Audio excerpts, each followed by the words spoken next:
रघुनाथ जी एक अद्वितीय और अखंड वियोग रहित हैं।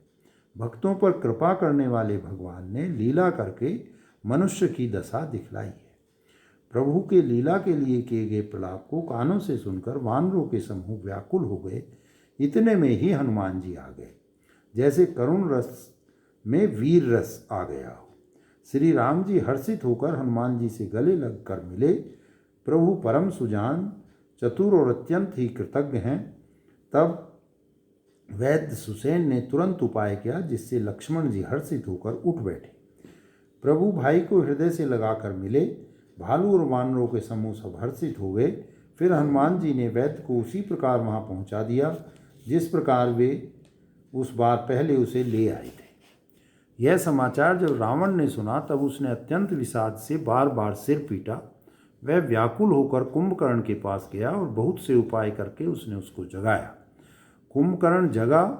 वह कैसा दिखाई देता है, मानो स्वयं काल ही शरीर धारण करके बैठा हो। कुंभकर्ण ने पूछा, है भाई कहो तो तुम्हारे मुख सूख क्यों रहे हैं?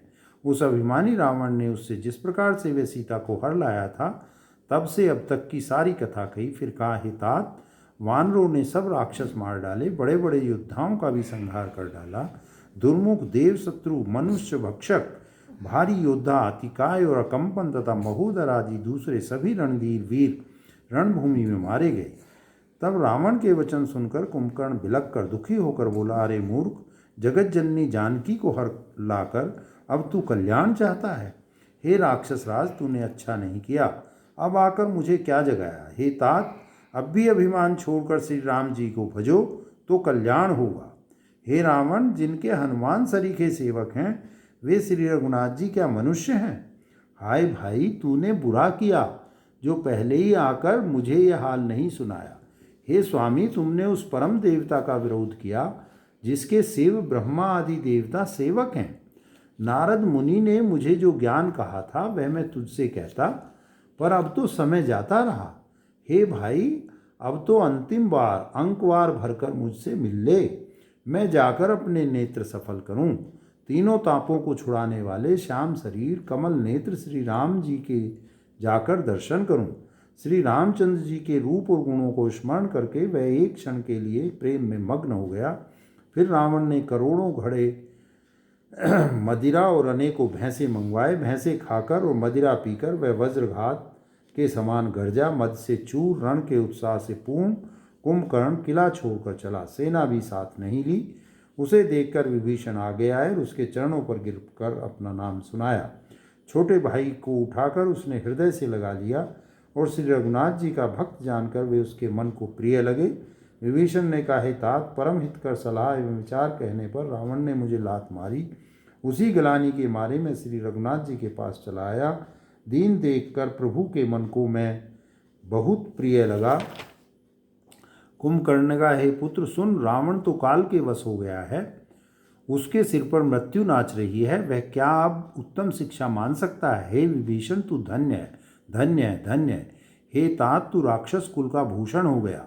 हे भाई, तूने अपने कुल को दैदीप्यमान कर दिया, जो शोभा और सुख के समुद्र श्री राम जी को भजा। मन, वचन और कर्म से कपट छोड़कर रणधीर श्री राम जी का भजन करना। हे भाई, मैं काल के वश हो गया हूँ, मुझे अपना पराया नहीं सूझता, इसलिए अब तुम जाओ।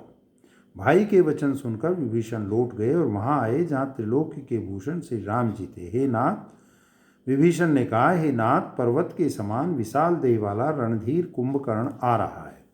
वानरों ने जब कानों से इतना सुना तब वे बलवान किलकिलाकर दौड़े, वृक्ष और पर्वत उखाड़ कर उठा लिए और क्रोध से दांत कटकटाकर उन्हें उसके ऊपर डालने लगे। रीछ वानर एक एक बार में ही करोड़ों पहाड़ों के शिखरों से उस पर प्रहार करते हैं, परंतु इससे न तो उसका मन ही मुड़ा और न शरीर ही टला।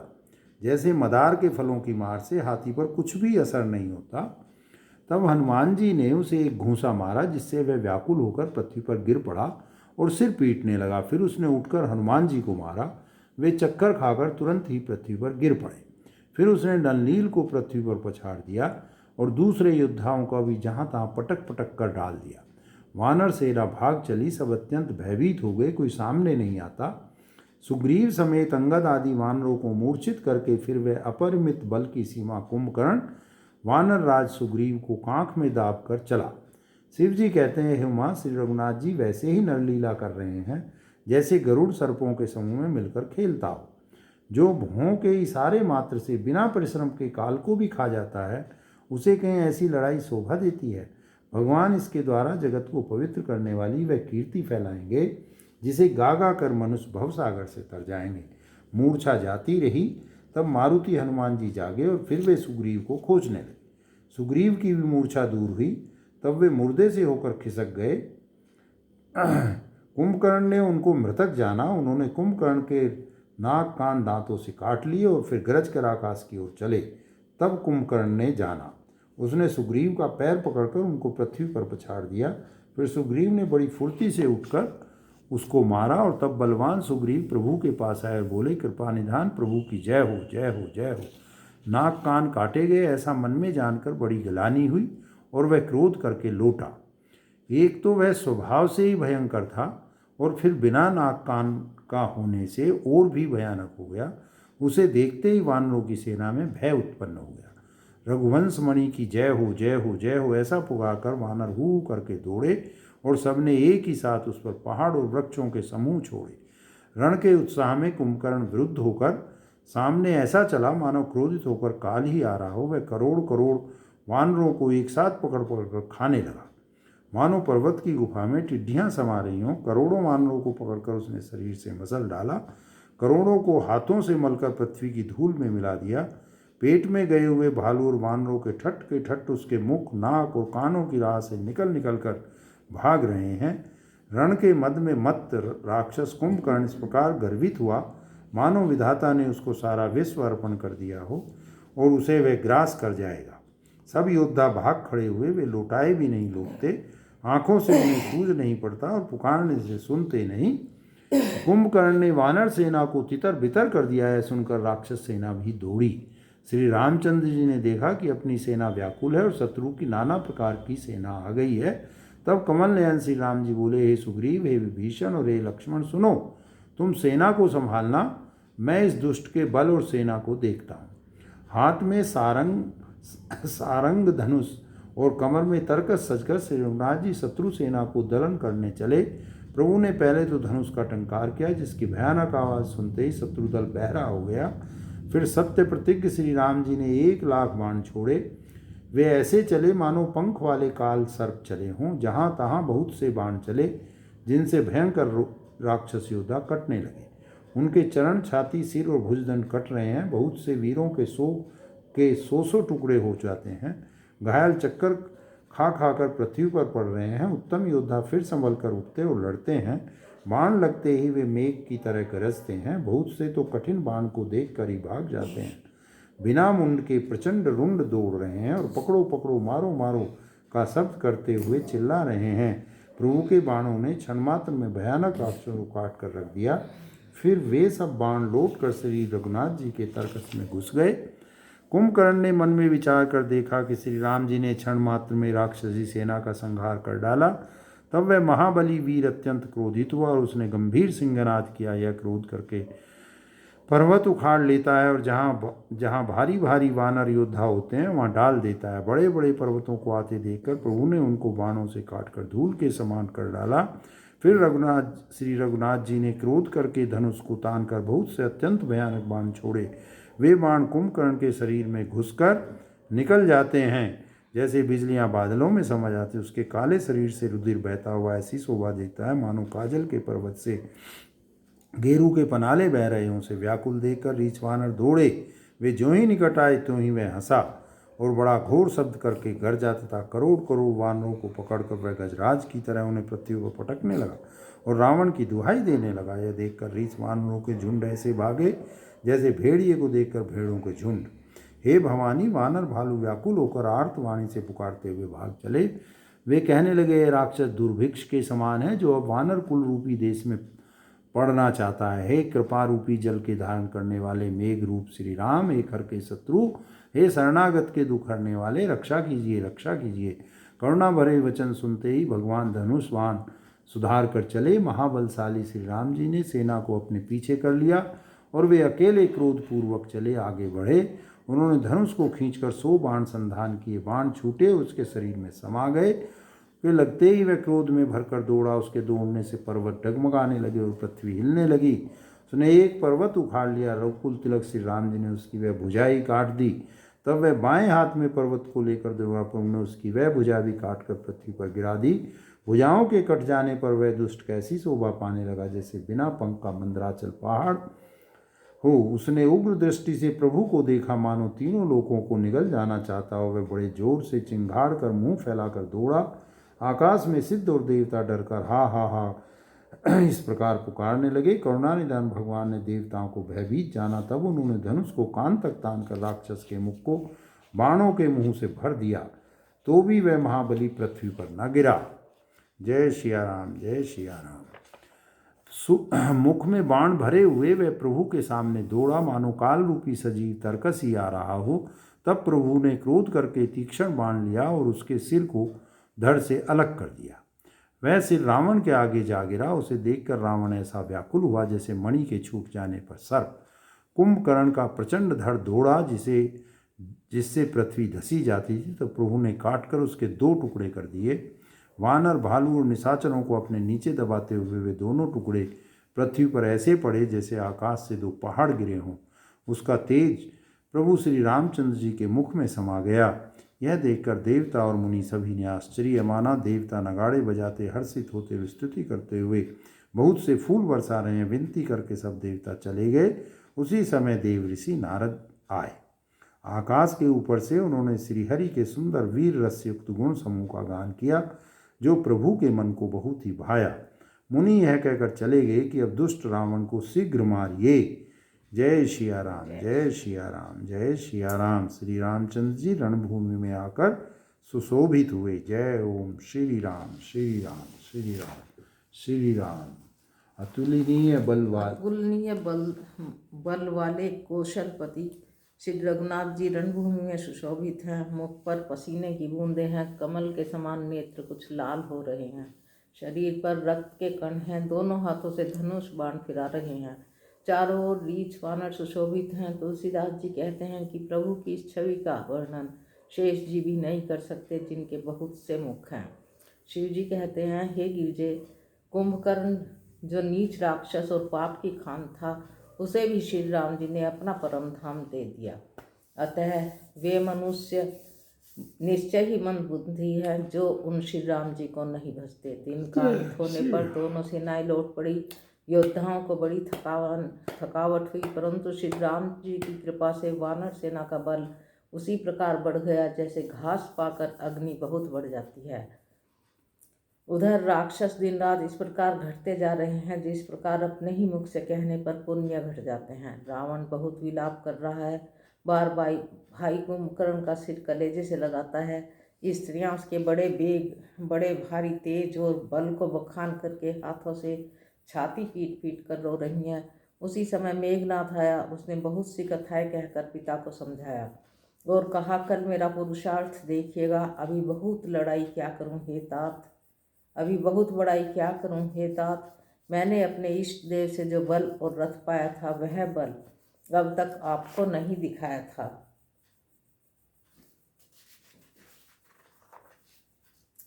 इस प्रकार डींग मारते हुए सवेरा हो गया। लंका के चारों दरवाजों पर बहुत से वानर आ डटे। इधर काल के समान वीर वानर भालू हैं और उधर अत्यंत रणधीर राक्षस। दोनों ओर से योद्धा अपनी अपनी जय के लिए लड़ रहे हैं। हे गरुड़, उनके युद्ध का वर्णन नहीं किया जा सकता। मेघनाथ उसी माया में रथ पर चढ़कर आकाश में चला गया और अट्ठास करके गरजा, जिससे वानरों की सेना में भय छा गया। वह शक्ति, शूल, तलवार, कृपाण आदि अस्त्र एवं वज्र आदि बहुत से आयुध चलाने तथा फरसे, परिघ, पत्थर तथा डालने और बहुत से बाणों की वृष्टि करने लगा। आकाश में दसों दिशाओं में बाण छा गए, मानो मघा नक्षत्र के बादलों ने झड़ी लगा दी हो। पकड़ो पकड़ो, मारो, ये शब्द कानों से सुनाई पड़ते हैं, पर जो मार रहा है उसे कोई नहीं जान पाता। पर्वत और वृक्षों को लेकर वानर आकाश में दौड़कर जाते हैं पर उसे देख नहीं पाते। इससे दुखी होकर लौट आते हैं। मेघनाथ ने माया के बल से अटपटी घाटियों, रास्तों, पर्वत कंदराओं को बाणों के पिंजरे बना दिए। अब कहाँ जाएं यह सोचकर रास्ता न पाकर वानर व्याकुल हो गए, मानो पर्वत इंद्र की कैद में पड़ गए हों। मेघनाथ ने मारुति, हनुमान, अंगद, नल और नील आदि सभी बलवानों को व्याकुल कर दिया। फिर उसने लक्ष्मण जी, सुग्रीव और विभीषण को बाणों से मारकर उनके शरीरों को चलनी कर दिया। फिर वह श्री रघुनाथ जी से लड़ने लगा। वह जो बाण छोड़ता वे सांप होकर लगते हैं, जो स्वतंत्र, अनंत, एक और निर्विकार हैं। वे खर के शत्रु श्री राम जी नागपाश के वश में हो गए। श्री रामचंद्र जी सदा स्वतंत्र एक भगवान हैं। वे नट की तरह अनेकों प्रकार के दिखावटी चरित्र करते हैं। रण की शोभा के लिए प्रभु ने अपने को नागपाश में बंधा लिया, किंतु उससे देवताओं को बड़ा भय हुआ। शिव जी कहते हैं, हे गिरजे, जिनका नाम जप कर मुनि भव की फांसी को काट डालते हैं, वे सर्वव्यापक और विश्व निवास प्रभु कहीं बंधन में आ सकते हैं। हे भवानी, श्री राम जी की इन सगुण लीलाओं के विषय में बुद्धि और वाणी बल से तर्क नहीं किया जा सकता। ऐसा विचार कर जो तत्वज्ञानी और विरक्त पुरुष हैं, वे सब तर्क छोड़कर श्री राम जी का भजन ही करते हैं। मेघनाथ ने सेना को व्याकुल कर दिया। फिर वह प्रकट हो गया और दुर्वचन कहने लगा। इस पर जाम्बवान ने कहा, अरे दुष्ट, खड़ा रह गया। सुनकर उसे बड़ा क्रोध बढ़ा। अरे मूर्ख, मैंने बूढ़ा जानकर तुझको छोड़ दिया था। अरे अधम, अब तू मुझी को ललकारने लगा है। ऐसा कहकर उसने चमकता हुआ त्रिशूल चलाया। जाम्बवान उसी त्रिशूल को हाथ से पकड़कर दौड़ा और उसे मेघनाथ की छाती पर दे मारा। वह देवताओं का शत्रु चक्कर खाकर पृथ्वी पर गिर पड़ा। जाम्बवान ने फिर क्रोध में भरकर पैर पकड़कर उसको घुमाया और पृथ्वी पर पटक कर उसे अपना बल दिखाया, किंतु वरदान के प्रताप से वह मारे नहीं मरता। तब जाम्बवान ने उसका पैर पकड़कर उसे लंका पर फेंक दिया। इधर देव ऋषि नारद ने गरुड़ जी को भेजा। वे तुरंत ही श्री राम जी के पास जा पहुँचे। पक्षीराज गरुड़ जी सब माया सर्पों के समूह को पकड़कर खा गए। तब सब वानरों के झुंड माया से रहित होकर हर्षित हुए। पर्वत, वृक्ष, पत्थर और नख धारण किए वानर क्रोधित होकर दौड़े। निशाचर विशेष व्याकुल होकर भाग चले और भागकर किले पर चढ़ गए। मेघनाथ की मूर्छा छूटी। पिता को देखकर उसे बड़ी शर्म लगी। मैं अजय यज्ञ करूं, ऐसा मन में निश्चय करके वह तुरंत श्रेष्ठ पर्वत की गुफा में चला गया।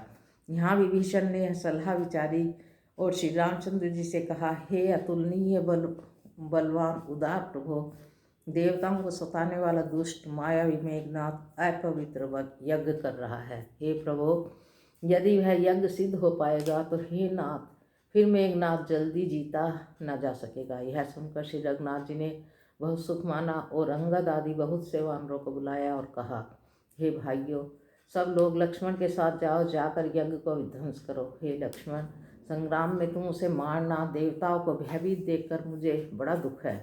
हे भाई सुनो, उसको ऐसे बल और बुद्धि के उपाय से मारना जिससे निशाचर का नाश हो जाए। हे जाम्बवान, सुग्रीव, विभीषण, तुम तीनों जने सेना समेत साथ रहना। इस प्रकार जब रघुनाथ जी ने आज्ञा दी तब कमर में तरकस कसकर धनुष सजाकर रणधीर लक्ष्मण जी प्रभु के प्रताप को हृदय में धारण करके मेघ के समान गंभीर वाणी में बोले, यदि मैं आज उसे बिना मारे आऊँ तो श्री रघुनाथ जी का सेवक न कहलाऊँ। यदि सैकड़ों शंकर भी उसकी सहायता करें तो भी श्री रघुवीर जी की दुहाई आज मैं उसे मार कर ही डालूंगा। श्री रघुनाथ जी के चरणों में सिर नवाकर शेषावतार श्री लक्ष्मण जी तुरंत चले। उनके साथ अंगद, नील, मयंद, नल और हनुमान आदि उत्तम योद्धा थे। वानरों ने जाकर देखा कि वह बैठा हुआ खून और भैंसे की आहुति दे रहा है। वानरों ने सब यज्ञ विध्वंस कर दिया। फिर भी जब वह नहीं उठा तब वे उसकी प्रशंसा करने लगे। इतने पर भी वह ना उठा तो उन्होंने जाकर देखा, उसके बाल पकड़े और लातों से मार मार कर वे भाग चले। वह त्रिशूल लेकर दौड़ा, तब वानर भागे और वहाँ आ गए जहाँ आगे लक्ष्मण जी खड़े थे। वह अत्यंत क्रोध का मारा हुआ आया और बार बार भयंकर शब्द करके गर्जने लगा। मारुति और अंगद क्रोध करके दौड़े। उसने छाती में त्रिशूल मारकर दोनों को धरती पर गिरा दिया। फिर उसने प्रभु श्री लक्ष्मण जी पर प्रचंड त्रिशूल छोड़ा। अनंत ने बाण मारकर उसके 2 टुकड़े कर दिए। हनुमान जी और युवराज अंगद फिर उठकर क्रोध करके उसे मारने लगे, पर उसे चोट न लगी। शत्रु मेघनाथ मारे नहीं मरता, यह देखकर जब वीर लौटे तब वह घोर चिंगाड़ करके दौड़ा। उसे क्रुद्ध काल की तरह आता देखकर लक्ष्मण जी ने भयानक बाण छोड़े। वज्र के समान बाणों को आते देखकर वह दुष्ट तुरंत अंतर्ध्यान हो गया और फिर भांति भांति के रूप धारण करके युद्ध करने लगा। वह कभी प्रकट होता था, कभी छिप जाता था। शत्रु को पराजित कर ना होता देखकर वानर डरे। तब सर्पराज शेष जी लक्ष्मण जी बहुत ही क्रोधित हुए। लक्ष्मण जी ने मन में यह विचार दृढ़ किया कि इस पापी को मैं बहुत खिला चुका और अब अधिक खिलाना अच्छा नहीं है, अब तो इसे समाप्त ही कर देना चाहिए। कौशलपति श्री राम जी के प्रताप का स्मरण करके लक्ष्मण जी ने वीरोचित दर्प करके बाण का संधान किया। बाण छोड़ते ही उसकी छाती के बीच में लगा। मरते समय उसने सब कपट त्याग दिया। राम के छोटे भाई लक्ष्मण कहाँ हैं, राम कहाँ हैं, ऐसा कहकर उसने प्राण छोड़े। अंगद और हनुमान कहने लगे, तेरी माता धन्य है जो तू लक्ष्मण जी के हाथों मरा और मरते समय श्री राम लक्ष्मण को स्मरण करके तूने उनके नामों का उच्चारण किया। हनुमान जी ने उसको बिना ही परिश्रम के उठा लिया और लंका के दरवाजे पर रख कर लौट आए। उसका वर्णन सुनकर देवता, गंधर्व आदि सब विमानों पर चढ़कर आकाश में आए। वे फूल बरसा कर नगाड़े बजाते हैं और श्री रघुनाथ जी का निर्मल यश गाते हैं। हे आनंद, आपकी जय हो, हे जगदाधार आपकी जय हो, हे प्रभु आपने सब देवताओं का उद्धार किया। देवता और सिद्धि स्तुति करके चले। जब लक्ष्मण जी कृपा के समुद्र श्री राम जी के पास आए, रावण ने ज्यों ही पुत्रवध का समाचार सुना त्यों ही मूर्छित होकर पृथ्वी पर गिर पड़ा। मंदोदरी छाती पीट पीट कर बहुत से पुकार पुकार कर बड़ा भारी विलाप करने लगी। नगर के सब लोग शोक से व्याकुल हो गए। सभी रावण को नीच कहने लगे। तब रावण ने सब स्त्रियों को अनेकों प्रकार से समझाया कि समस्त जगत का यह दृश्य रूप नाशवान है। हृदय में विचार कर देखो। रावण ने उनको ज्ञान का उपदेश दिया। वह स्वयं तो नीच है पर उसकी कथा शुभ और पवित्र है। दूसरों को उपदेश देने में तो बहुत लोग निपुण होते हैं, पर ऐसे लोग अधिक नहीं हैं जो उपदेश के अनुसार आचरण भी करते हों। रात बीत गई, सवेरा हुआ। रीछ वानर चारों दरवाजों पर आ डटे। योद्धाओं को बुलाकर दशमुख रावण ने कहा, लड़ाई में शत्रु के सम्मुख जिसका मन डावाडोल हो, अच्छा है वह अभी भाग जाए। युद्ध में जाकर विमुख होने में भलाई नहीं है। मैंने अपनी भुजाओं के बल पर पैर बढ़ाया है। जो शत्रु चढ़ाया है उसको मैं उत्तर दूंगा। ऐसा कहकर उसने पवन के समान तेज चलने वाला रथ सजाया। सारे जुझाऊ बाजे बजने लगे। सब अतुलनीय बलवान वीर ऐसे चले मानो काजल की आंधी चली हो। उस समय असंख्य अपशकुन होने लगे, पर अपनी भुजाओं के बल का उसे बड़ा गर्व होने से रावण उन्हें गिनता नहीं है। अत्यंत गर्व के कारण वह अपशकुन का विचार नहीं करता। हथियार हाथों से गिर रहे हैं, योद्धा रथ से गिर पड़ते हैं, घोड़े हाथी साथ छोड़कर चिंघाड़ते हुए भागते हैं। सियार, गीद, कोए, गधे शब्द कर रहे हैं। बहुत अधिक कुत्ते बोल रहे हैं। उल्लू ऐसे अत्यंत भयानक शब्द कर रहे हैं मानो काल के दूत हों। जो जीवों के द्रोह में रत है, मोह के वश हो रहा है, राम विमुख है और कामासक्त है, उसको क्या कभी स्वप्न में भी संपत्ति, शुभ शकुन और चित्त की शांति हो सकती है। राक्षसों की अपार सेना चली। चतुरंगनी सेना की बहुत सी टुकड़ियाँ हैं। अनेकों प्रकार के वाहन, रथ और सवारियाँ हैं तथा बहुत से रंगों की अनेकों पताकाएँ और ध्वजाएँ हैं। मत वाले हाथियों के बहुत से झुंड चले, मानो पवन से प्रेरित हुए वर्षा ऋतु के बादल हों। रंग बिरंगे बाणा धारण करने वाले वीरों के समूह है, जो युद्ध में बड़े शूरवीर हैं और बहुत प्रकार की माया जानते हैं। अत्यंत विचित्र फौज शोभित है, मानो वीर वसंत ने सेना सजाई हो। सेना के चलने से दिशाओं के हाथी डिगने लगे, समुद्र शुभित होने लगे और पर्वत डगमगाने लगे। इतनी धूल उड़ी कि सूर्य छिप गए, पवन रुक गया और पृथ्वी अकला उठी। ढोल नगाड़े भीषण ध्वनि से बज रहे हैं, जैसे प्रलय काल के बादल गरज रहे हों। भेरी, नफीरी और शहनाई में योद्धाओं को सुख देने वाला मारू राग बज रहा है। सब वीर सिंहनाद करते हैं और अपने अपने बल पौरुष का बखान कर रहे हैं। रावण ने कहा, हे उत्तम योद्धाओं सुनो, तुम बीच वानरों के ठट्ट को मसल डालो और मैं दोनों राजकुमार भाइयों को मारूंगा। ऐसा कहकर उसने अपनी सेना सामने चलाई। जब सब वानरों ने यह खबर पाई तब वे श्री रघुवीर जी की दुहाई देते हुए दौड़े। वे विशाल और काल के समान कराल वानर भालू दौड़े, मानो पंख वाले पर्वतों के समूह उड़ रहे हों। वे अनेक वर्णों के हैं, नख दांत पर्वत और बड़े बड़े वृक्ष ही उनके हथियार हैं। वे बड़े बलवान हैं और किसी का भी डर नहीं मानते। रावण रूपी मतवाले हाथी के लिए सिंह रूप श्री राम जी का जय जयकार करके वे उनके सुंदर यश का बखान करते हैं।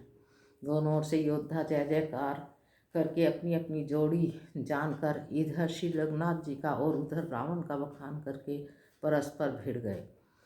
रावण को रथ पर और श्री रघुवीर जी को बिना रथ के देखकर विभीषण अधीर हो गए। प्रेम अधिक होने से उनके मन में संदेह हो गया कि बिना रथ के रावण को कैसे जीत सकेंगे। श्री राम जी के चरणों की वंदना करके वे स्नेहपूर्वक कहने लगे, हे नाथ, आपके न रथ हैं, न तन की रक्षा करने वाला कवच है, न जूते हैं, वह बलवान वीर रावण किस प्रकार जीता जाएगा। कृपा निधान श्री राम जी ने कहा, हे सखे सुनो, जिससे जय होती है वह रथ दूसरा ही है, शौर्य और धैर्य। उस रथ के पहिए हैं, सत्य और शील उसकी मजबूत ध्वजा और पताका हैं, बल विवेक दम और परोपकार के चार उसके घोड़े हैं, जो क्षमा दया और समता रूपी डोरी से रथ में बंधे हुए हैं। ईश्वर का भजन ही उस रथ को चलाने वाला सारथी है। वैराग्य ढाल है और संतोष तलवार है। दान फरसा है, बुद्धि प्रचंड शक्ति है, श्रेष्ठ विज्ञान कठिन धनुष है। निर्मल और अचल मन तर्कस के समान है। शम यम और शोच आदि नियम ये बहुत से बाण हैं। ब्राह्मणों और गुरु का पूजन अभेद्य कवच है। इसके समान विजय का दूसरा उपाय नहीं है। हे सखे, ऐसा धर्म में रथ जिसके हो उसके लिए जीतने को कहीं शत्रु ही नहीं है। हे धीर बुद्धि वाले सखा सुनो, जिसके पास ऐसा दृढ़ रथ हो वह भी संसार रूपी महान दुर्जय शत्रु को भी जीत सकता है। रावण की तो बात ही क्या है। प्रभु के वचन सुनकर विभीषण जी ने हर्षित होकर चरण कमल पकड़ लिए और कहा, हे कृपा और सुख के समूह श्री राम जी, आपने इसी बहाने मुझे उपदेश दे दिया।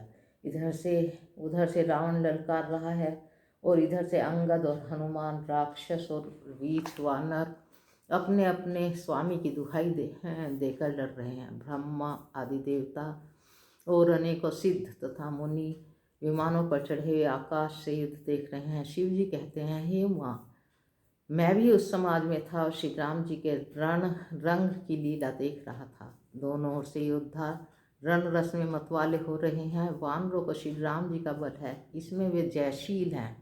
एक दूसरे से भिड़ते और ललकारते हैं, एक दूसरे को मसल मसल कर पृथ्वी पर फेंकते हैं। वे मारते काटते पकड़ते और पछाड़ देते हैं और सिर तोड़कर उन्हीं सिरों से दूसरों को मारते हैं। पेट फाड़ते हैं, भुजाएं उखाड़ते हैं और योद्धाओं को पैर पकड़कर पृथ्वी पर पटकते हैं। राक्षस योद्धाओं को भालू पृथ्वी में गाड़ देते हैं और ऊपर से बहुत सी बालू डाल देते हैं। युद्ध में शत्रुओं से विरुद्ध हुए वीर वानर ऐसे दिखाई देते हैं मानो बहुत से क्रोधित काल हों। क्रोधित हुए काल के समान वे वानर खून बहते हुए शरीरों से शोभित हो रहे हैं। हे बलवान वीर, राक्षसों की सेना के योद्धाओं को मसलते और मेघ की तरह गरजते हैं। डांट कर चपेटों से मारते हैं, दांतों से काट कर लातों से पीस डालते हैं। वानर भालू चिंगाड़ते और ऐसा छलबल करते हैं जिससे दुष्ट राक्षस नष्ट हो जाएं। वे राक्षसों के गाल पकड़कर फाड़ डालते हैं, छाती चीरते हैं और उनकी अंतड़ियाँ निकाल कर गले में डालते हैं। वे वानर ऐसे देख पड़ते हैं मानो प्रहलाद के स्वामी श्री नरसिंह भगवान अनेकों शरीर धारण करके युद्ध के मैदान में क्रीड़ा कर रहे हों। पकड़ो मारो काटो पछाड़ो आदि घोर शब्द आकाश और पृथ्वी में भर गए। श्री रामचंद्र जी की जय हो, जो सचमुच तृण से वज्र और वज्र से तृण कर देते हैं, निर्बल को सबल और सबल को निर्बल कर देते हैं। अपनी सेना को विचलित होते हुए देखा, तब 20 भुजाओं में 10 धनुष लेकर रावण रथ पर चढ़कर गर्व करके लोटो लोटो कहता हुआ चला। रावण अत्यंत क्रोधित होकर दौड़ा। वानर हुंकार करते हुए उसके सामने चले। उन्होंने हाथों में वृक्ष पत्थर पहाड़ लेकर रावण पर एक ही साथ डाले। पर्वत उसके वज्रतुल्य शरीर में लगते ही तुरंत टुकड़े टुकड़े होकर फूट जाते हैं। अत्यंत क्रोधी रहणोन्मत्त रावण रथ रोककर अचल खड़ा रहे, जरा भी नहीं हिला। उसे बहुत ही क्रोध हुआ। वह इधर उधर झपट कर और डपट कर वानर योद्धाओं को मसलने लगा। अनेकों वानर भालू हे अंगद हे हनुमान रक्षा करो पुकारते हुए भाग चले। हे रघुवीर हे गोसाई रक्षा कीजिए दुष्ट काल की भांति हमें खा रहा है। उसने देखा कि सब वानर भाग छूटे, तब 10 धनुषों को पर बाण संधान किए। उसने धनुष पर संधान करके बाणों के समूह छोड़े। वे बाण सर्प की तरह उड़कर जा लगते थे। पृथ्वी, आकाश और दिशा विदिशा सर्वत्र बाण भर रहे हैं। वानर भागे तो कहा, अत्यंत कोलाहल मच गया। वानर भालुओं की सेना व्याकुल होकर आर्त पुकार करने लगी, हे रघुवीर, हे करुणासागर, हे पीड़ितों के बंधु, हे सेवकों की रक्षा करके उनके